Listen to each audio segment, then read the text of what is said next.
নমস্কার, আমি অঙ্কিতা। আপনারা দেখছেন কলকাতা বার্তা ইউটিউব চ্যানেল। জেনে নেব দিনের ৩৫টি বাছাই করা গুরুত্বপূর্ণ খবর। প্রথমেই এক ঝলক চোখ রাখবো শিরোনামে।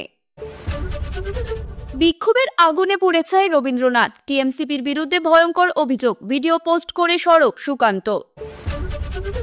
এসএসসি পরীক্ষার্থীদের তল্লাশির দায়িত্বে টিএমসিপি কর্মীরা, ভিডিও পোস্ট করে দাবি শুভেন্দুর, যা জানালো কমিশন। সর্বোচ্চ নিরাপত্তা এবং স্বচ্ছতার সঙ্গে নির্বিঘ্নে পরীক্ষা মিটতেই বললেন ব্রাত্য, পরীক্ষার্থীদের সংশয়, নিয়োগ নিষ্কলঙ্ক হবে তো।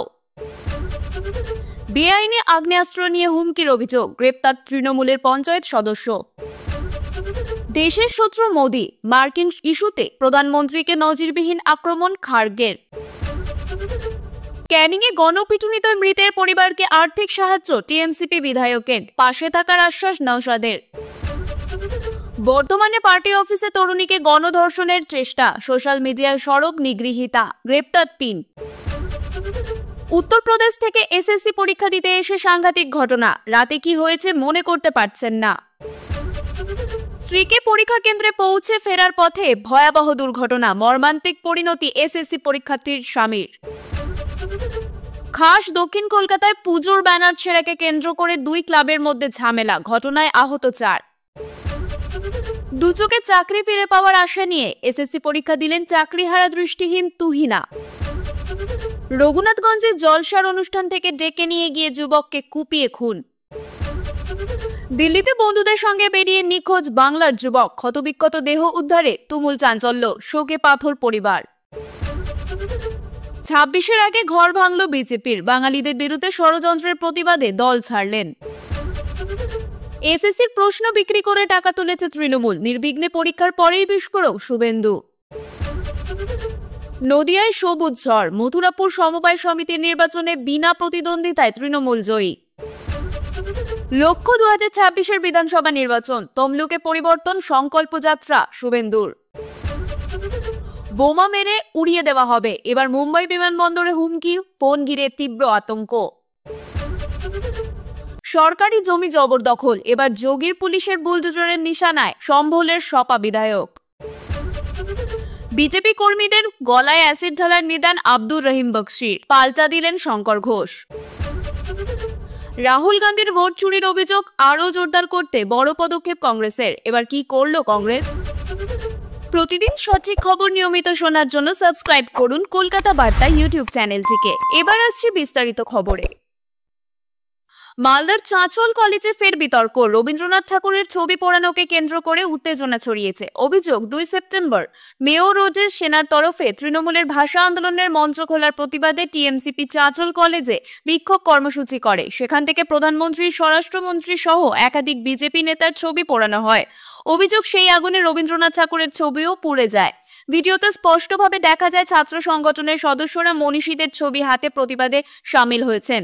ভিডিও ভাইরাল হতেই বিরোধী শিবির তৃণমূলকে তীব্র আক্রমণ শানায়। কেন্দ্রীয় মন্ত্রী সুকান্ত মজুমদার এক্স হ্যান্ডেলে লিখেছেন, এই ঘটনা অশিক্ষা, বর্বরতা ও ঔদ্ধত্যের চরম বহিঃপ্রকাশ। রবীন্দ্রনাথের ছবি দাহের মতো নিন্দনীয় কাজ বাংলা সংস্কৃতির প্রতি চরম বিশ্বাসঘাতকতা। শুভেন্দু অধিকারী ও সৌমিত্র খাঁও ক্ষোভ প্রকাশ করেছেন। তাদের অভিযোগ, তৃণমূল ছাত্র পরিষদের নামে বাংলার মনীষীদের অপমান করা হচ্ছে। ভিডিওতে দেখা গিয়েছে বিক্ষোভের নেতৃত্বে ছিলেন মালদা জেলা টিএমসিপির সাধারণ সম্পাদক মোকাদ্দেম হোসেন ওরফে বাবু সরকার এবং প্রাক্তন ছাত্র বাপি আলী। কলেজে পড়াশোনার সম্পর্ক বহুদিন আগেই শেষ হলেও আন্দোলনে সক্রিয় ছিলেন তারা। ঘটনায় তৃণমূল ছাত্র পরিষদকে ঘিরে শুরু হয়েছে প্রবল বিতর্ক। বিরোধীদের দাবি, পুলিশ ও প্রশাসন দ্রুত অভিযুক্তদের বিরুদ্ধে ব্যবস্থা নিক। প্রিয় দর্শক, এবার যে খবরটা আপনাকে শোনাবো সেটাই আজকের সবচেয়ে চর্চিত এবং গুরুত্বপূর্ণ খবর, তাই মিস করবেন না। এসএসসির নবম দশম শ্রেণী পরীক্ষা কেন্দ্রে পরীক্ষার্থীদের অ্যাডমিট কার্ড যাচাই ও তল্লাশির দায়িত্বে তৃণমূল ছাত্র পরিষদের নেতাকর্মীরা ছিলেন বলে অভিযোগ উঠেছে। কেশপুর কলেজের সামনে হওয়া এই ঘটনার একটি ভিডিও শেয়ার করে বিরোধী দলনেতা শুভেন্দু অধিকারী দাবি করেন, পরীক্ষার স্বচ্ছতা নষ্ট হচ্ছে। তার অভিযোগ, পরীক্ষার্থীদের তল্লাশির দায়িত্ব দেওয়া হয়েছিল টিএমসিপি সভাপতি মোহাম্মদ হোসেন ও সাধারণ সম্পাদক ইনজামামুলকে। শুভেন্দু লেখেন, রাজ্য প্রশাসন শাসক দলের ছাত্র সংগঠনের উপরই পরীক্ষার নিরাপত্তার দায়িত্ব নিয়েছে। এ নিয়ে সরব হয়েছে এসএফআইও। তাদের দাবি, পরীক্ষা কেন্দ্রের আশেপাশে রাজনৈতিক সংগঠনের কর্মীদের থাকারই কথা নয়। ওই ছাত্র নেতাদের বিরুদ্ধে আগে থেকেই একাধিক অভিযোগ রয়েছে। তবে এসএসসি জানিয়েছে, পরীক্ষা কেন্দ্রের বাইরের চেকিং এর দায়িত্ব একটি সংস্থাকে দেওয়া হয়, যারা আবার স্থানীয়ভাবে লোক নিয়োগ করে। সেক্ষেত্রে নিয়োগকৃত কারো রাজনৈতিক পরিচয় থাকতে পারে। কমিশনের জেলা আহ্বায়ক রামজীবন মান্ডি বলেন, এ নিয়ে জলঘোলা করার কিছু নেই। নোডাল অফিসার ডক্টর ইয়াসিন খান জানান, পরীক্ষা শান্তিপূর্ণ ও সুষ্ঠুভাবে সম্পন্ন হয়েছে। অন্যদিকে তৃণমূল জেলা সভাপতি অজিত মাইতি পাল্টা অভিযোগ করে বলেন, শুভেন্দু প্রথম থেকেই পরীক্ষা আটকাতে চাইছিলেন, কিন্তু পরীক্ষা সুষ্ঠু হওয়ায় তিনি এখন মিথ্যা অভিযোগ ছড়াচ্ছেন। বেআইনি আগ্নেয়াস্ত্র হাতে ছবি ফাঁস হতেই গ্রেপ্তার হলেন তৃণমূলের পঞ্চায়েত সদস্য নাসির মণ্ডল। অভিযোগ, তিনি অস্ত্র নিয়ে সাধারণ মানুষকে হুমকি দিতেন ও দাদাগিরি চালাতেন। স্থানীয়দের দাবি, বসিরহাট 2 নম্বর ব্লকের চৈতা গ্রাম পঞ্চায়েতের এই সদস্য দীর্ঘদিন ধরে অসামাজিক কার্যকলাপে জড়িত ছিলেন। পুলিশ সূত্রে জানা গিয়েছে, শনিবার রাতে মাটিয়া থানায় পুলিশ গোপন সূত্রে খবর পেয়ে উত্তর ঘোনাদ গ্রামে নাসিরের বাড়ি থেকে তাকে গ্রেপ্তার করে। যদিও বাড়ি থেকে অস্ত্র উদ্ধার হয়নি, তদন্তকারীদের অনুমান আগেই অস্ত্র সরিয়ে ফেলা হয়েছে। রবিবার তাকে বসিরহাট মহকুমা আদালতে পেশ করে 5 দিনের পুলিশি হেফাজতের আবেদন করা হয়।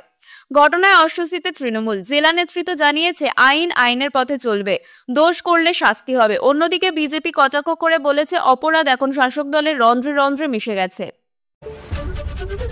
রবিবার নবম দশম শ্রেণীর সহকারী শিক্ষকের পরীক্ষা নির্বিঘ্নে শেষ হয়েছে। প্রায় 3.5 লক্ষ পরীক্ষার্থী পরীক্ষায় বসেন। উপস্থিতির হার ছিল 91%। ভিন রাজ্য থেকেও অংশ নিয়েছেন 31,000-এর বেশি প্রার্থী। পরীক্ষা শান্তিপূর্ণ হলেও নিয়োগের স্বচ্ছতা নিয়ে প্রশ্ন রয়ে গিয়েছে পরীক্ষার্থীদের মনে। অনেকেই বলেন যে কমিশনের বিরুদ্ধে দুর্নীতির অভিযোগ, সেই কমিশনই পরীক্ষা নিচ্ছে, ফলে সন্দেহ থেকেই যাচ্ছে।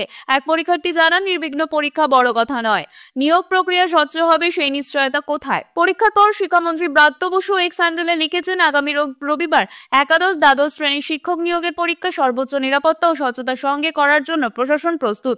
তিনি আশ্বাস দেন, কোনোভাবেই স্বচ্ছতায় ঘাটতি থাকবে না। এসএসসি এক বিবৃতিতে জানায়, রাজ্য প্রশাসনের সহায়তায় পরীক্ষা সুষ্ঠুভাবে সম্পন্ন হয়েছে। তবে সংশয় প্রকাশ করেছেন অনেক পরীক্ষার্থী। নিয়োগ কি সত্যি দুর্নীতিমুক্ত হবে, নাকি আসল খেলা পরে শুরু হবে? মার্কিন শুল্ক নীতি নিয়ে কংগ্রেস সভাপতি মল্লিকার্জুন খার্গের নজিরবিহীন আক্রমণের মুখে পড়লেন প্রধানমন্ত্রী নরেন্দ্র মোদী। রবিবার কালবুরাগিতে সাংবাদিকদের মুখোমুখি হয়ে খার্গে বলেন, মোদী দেশের সবচেয়ে বড় শত্রুতে পরিণত হয়েছেন। তার অভিযোগ, ডোনাল্ড ট্রাম্প ও মোদীর বন্ধুত্বের মাসুল দিচ্ছে ভারতবাসী। ট্রাম্প 50% শুল্ক চাপিয়ে সাধারণ মানুষকে সমস্যায় ফেলেছেন, অথচ মোদী দেশের পরিবেশ নষ্ট করছেন। খার্গের দাবি, ট্রাম্প ও মোদী একে অপরের হয়ে ভোট চান, তাই তাদের সম্পর্ক দৃঢ়। কিন্তু প্রধানমন্ত্রীকে দেশের স্বার্থে নিরপেক্ষ নীতি বজায় রাখার আহ্বান জানান তিনি। কংগ্রেস নেতার পরামর্শ, বন্ধুত্ব পরে, দেশ আগে। প্রসঙ্গত, বিশ্বে একের পর এক শুল্কের কোপে চাপে ট্রাম্প প্রশাসন অবশেষে পিছু হটে। সদ্য স্বাক্ষরিত নতুন আদেশনামায় বহু পণ্যে আমেরিকায় শুল্কমুক্ত বাণিজ্যের সুযোগ মিলবে। ভারতও এতে উপকৃত হবে বলে আশা করা হচ্ছে। ক্যানিংয়ের তাল দিতে চোর সন্দেহে গণপিটুনিতে নিহত যুবক জামির আলী শেখের পরিবারকে আর্থিক সাহায্য করলেন ক্যানিং পশ্চিমের তৃণমূল বিধায়ক পরেশরাম দাস। রবিবার তিনি মৃতের পরিবারের হাতে অর্থ তুলে দিয়ে পাশে থাকার আশ্বাস দেন। এর আগে তৃণমূলের সাধারণ সম্পাদক কাশেম সিদ্দিকী প্রশ্ন তুলেছিলেন, ঘটনার 4 দিন পরেও কেন বিধায়ক পরিবারের সঙ্গে দেখা করেননি। জবাবে পরেশরাম জানান, অসুস্থ থাকার কারণে আগে যেতে পারেননি। তবে নওসাদ সিদ্দিকী নিহতের বাড়িতে গিয়ে দাবি করেন, বিধায়ক অসুস্থ ছিলেন না, তিনি বিধানসভায় গিয়েছিলেন। পাল্টা চ্যালেঞ্জ ছুড়ে পরেশরাম দাস বলেন, প্রমাণ হলে তিনি বিধায়ক পদ ছাড়বেন, না হলে নওসাদ পদত্যাগ করবেন কিনা সেটা দেখা উচিত। প্রসঙ্গত, বুধবারের এই গণপিটুনির ঘটনায় এলাকা জুড়ে উত্তেজনা ছড়িয়েছে। আইএসএফ এর তরফে ঘটনাকে রাজনৈতিক রং দেওয়ার অভিযোগ তুলছে তৃণমূল। চাঞ্চল্য বর্ধমান শহরের রসিকপুরে তৃণমূলের পার্টি অফিসে ডেকে তরুণীকে গণধর্ষণের চেষ্টা হয়েছে বলে অভিযোগ। দিন কয়েক আগে সোশ্যাল মিডিয়া লাইভে অভিযোগ করেন নিগৃহীতা। তার দাবি, তৃণমূল কার্যালয়ে ডেকে নিয়ে গিয়ে তাকে গণধর্ষণের চেষ্টা করা হয়। প্রাণে বাঁচলেও মানসিকভাবে বিপর্যস্ত হয়ে পড়েন তিনি। পরে থানায় লিখিত অভিযোগ দায়ের করেন। পুলিশ আলী তফাদার ও সোনা তফাদার ও বিকি তফাদার নামে 3 তৃণমূল কর্মীকে গ্রেপ্তার করেছে। ঘটনায় তদন্ত শুরু হয়েছে। জেলা তৃণমূল নেতৃত্ব জানিয়েছে, অভিযোগ প্রমাণিত হলে অভিযুক্তদের কঠোর শাস্তি চাইবে দল। এদিকে অতিরিক্ত পুলিশ সুপার অর্ক বন্দ্যোপাধ্যায় জানান, ধর্ষণ চেষ্টার মামলা রুজু করে অভিযুক্তদের গ্রেপ্তার করা হয়েছে। ঘটনায় এলাকায় প্রবল শোরগোল পড়েছে। ফের মাথা উঁচু করে নতুন লড়াইয়ের পথে হাঁটলেন দৃষ্টিহীন তুহিনা পারভিন মণ্ডল। রবিবার অনুষ্ঠিত হলো এসএসসি পরীক্ষায়। সেদিন ক্যানিং এর কুমড়োখালী বিদ্যাপীঠের প্রাক্তন শিক্ষিকা তুহিনা আবার পরীক্ষার আসনে বসেন। 2016 সালের শিক্ষক নিয়োগ প্রক্রিয়ায় তিনি চাকরি পেয়েছিলেন। কয়েক বছর সেই স্কুলেই শিক্ষকতা করেন, কিন্তু আদালতের নির্দেশে চাকরি বাতিল হওয়ায় ভেঙে পড়েছিলেন মানসিকভাবে। দীর্ঘদিন ধরে হতাশায় ভুগলেও নতুন বিজ্ঞপ্তি প্রকাশের পর ফের প্রস্তুতি শুরু করেন তিনি।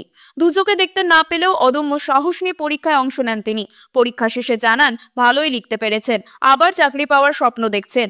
একই সঙ্গে তার এই পরিস্থিতির জন্য দায়ী করেছেন এসএসসি ও রাজ্য সরকারকে। তুহিনার মতো অনেক চাকরিহারাই এদিন পরীক্ষায় অংশ নিয়েছেন। অনেক পরীক্ষার্থীর দাবি প্রশ্নপত্র তুলনামূলক সহজ ছিল, পরীক্ষা নির্বিঘ্নে সম্পন্ন হয়েছে। এবছর ওএমআর সেটের কার্বন কপি পেয়ে খুশি পরীক্ষার্থীরা, হাসি মুখে বাড়ি ফিরেছেন। এ প্রসঙ্গে এসএসসি কর্তৃপক্ষ ধন্যবাদ জানিয়েছেন সকলকে। শিক্ষামন্ত্রী ব্রাত্য বসু নির্বিঘ্নে পরীক্ষা শেষ হওয়ায় সন্তোষ প্রকাশ করেছেন। তুহিনার লড়াই আজ অনেক চাকরিহারা প্রার্থীর মনে আশা জাগাচ্ছে। চোখে আলো না থাকলেও বুকের ভরসায় তিনি দেখছেন আবার শ্রেণীকক্ষে ফেরার স্বপ্ন। স্ত্রীকে এসএসসি পরীক্ষা কেন্দ্রে পৌঁছে ফেরার পথে মর্মান্তিক দুর্ঘটনায় প্রাণ গেল মনিরুল ইসলামের। রবিবার সকাল 10টার মধ্যে স্কুটিতে স্ত্রী সেলিনা বিবিকে মুর্শিদাবাদ বিশ্ববিদ্যালয়ে পরীক্ষায় বসতে দিয়ে ফেরার সময় সঙ্গে ছিলেন 9 বছরের মেয়ে। বাড়ির মুখে বহরমপুর থানার ভাকুড়ি মোড় থেকে 200 মিটার দূরে খড়বোঝাই যন্ত্রচালিত ভ্যান স্কুটিকে ধাক্কা দেয়। তাতে স্কুটি থেকে ছিটকে পড়ে যায় তার মেয়ে। অন্যদিকে মনিরুলকে ভ্যান টেনে নিয়ে যায় বেশ কিছুটা দূর। স্থানীয়রা তাকে উদ্ধার করে মুর্শিদাবাদ মেডিকেল কলেজে নিয়ে গেলে চিকিৎসকেরা মৃত ঘোষণা করেন। মেয়ে সামান্য আহত হলেও বড় বিপদ এড়িয়েছে। পরিবার সূত্রে খবর, মনিরুল একটি বেসরকারি স্কুলের শিক্ষক। তার আরও এক ছেলে রয়েছে, বয়স 14। এদিন অফিসের অন্য কাজে যাওয়ার কথা থাকলেও স্ত্রী প্রথমবার এসএসসি পরীক্ষায় বসছেন বলে তিনি সন্তানদের দেখাশোনার পরিকল্পনা করেছিলেন। কিন্তু ফেরার পথে ঘটে মর্মান্তিক দুর্ঘটনা। ঘটনার পরে পলাতক ভ্যান চালক। পরীক্ষা শেষে আত্মীয়রা সেলিনাকে হাসপাতালে নিয়ে যান। সেখানে স্বামীর মৃত্যু সংবাদ পেয়ে ভেঙে পড়েন তিনি। ঘটনায় গভীর শোক নেমে এসেছে এলাকায়। পুজোর আগে ব্যানার টাঙানোকে কেন্দ্র করে দক্ষিণ কলকাতার লর্ডস মোড়ে রক্তক্ষয়ী সংঘর্ষ। রবিবার সন্ধ্যায় সংহতি ক্লাব ও প্রগতি সংঘের সদস্যদের মধ্যে মারামারিতে অন্তত 4 জন আহত হন। সংহতি ক্লাবের অভিযোগ, তাদের বাঁশে বাঁধা ব্যানার ছিঁড়ে দেয় প্রগতি সংঘের সদস্য ও স্থানীয় কাউন্সিলর ঘনিষ্ঠরা।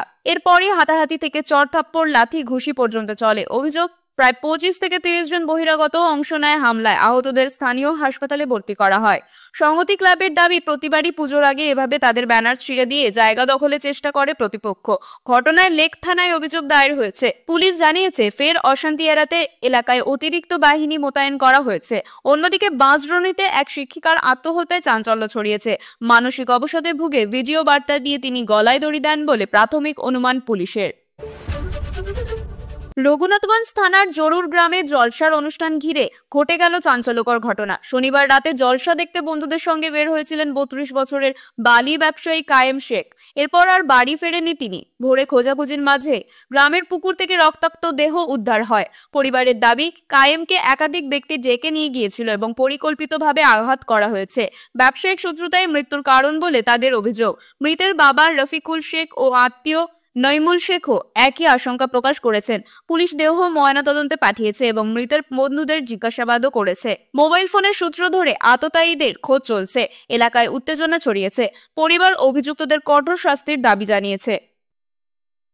এতক্ষণ খবর শুনছিলেন কলকাতা বার্তা থেকে। আজকের মতো এখানেই শেষ। খবরগুলো কেমন লাগলো অবশ্যই কমেন্ট করে জানাবেন। নিয়মিত খবর পেতে চ্যানেলটি সাবস্ক্রাইব করে রাখুন। আবার দেখা হবে আগামী ভিডিওতে। ধন্যবাদ।